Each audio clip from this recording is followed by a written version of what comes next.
High বন্ধুরা, কেমন আছো তোমরা? আমি তো ভালোই আছি। আর আমার বাগানে কাজ চলছে। কাজ মানে আমি ভালো, মানে ওই রকমই ভালো। তোমাদের বৌদিমণি চারা কাটিং করছে আর আমি ভিডিও করছি দাঁড়িয়ে দাঁড়িয়ে। আর দেখুন, এই একটা চারা গাছ কাটিছে, ফুল গাছ, কত সুন্দর ফুল। এই টগর গাছটা ব্যাপক ফুল এসছে দেখুন বন্ধুরা।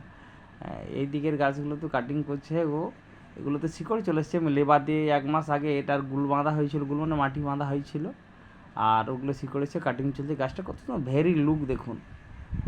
এত সুন্দর বিউটিফুল, ফুলটাও বিউটিফুল একদম, দেখতেও খুব সুন্দর। তবে এই যে ভিডিওটা যারা দেখছো, অবশ্যই কমেন্ট, লাইক, শেয়ার করবে। কে কোথা থেকে, কোন জেলা থেকে দেখছো, তাহলে আমাকেও ভালো লাগবে ভবিষ্যতে ভিডিও বানাতে, আপনাদের কাছে এরকম সুন্দর সুন্দর ফুলের চারা দিতে। এই চারাটার নাম কেউ যদি জানতে চাও, অবশ্যই বলবো আমি চারাটার কী নাম। এই চারাটায় যে কাটিং চলছে, আমার কাছ থেকেও নিতে পারো, অন্য কথা থেকেও নিতে পারো, কোনো অসুবিধা নেই। তবে নামটা আমি বলে দেবো। এর নামটাও খুব সুন্দর, আর গাছটাও খুব সুন্দর, ফুলটাও খুব ব্যাপক। গাছটা খুব বড় ধরনের হয়। একটু ছোটো কাটিং করে রাখলে ছোটোও থাকে, কোনো অসুবিধা নেই। গাছে ভরপুর ফুল এসে গেছে। হ্যাঁ, অবশ্যই কমেন্ট, লাইক অবশ্যই করবে, কারণ কমেন্ট লাইক করলেই জানতে পারবো যে কে কোথা থেকে দেখছেন। নমস্কার।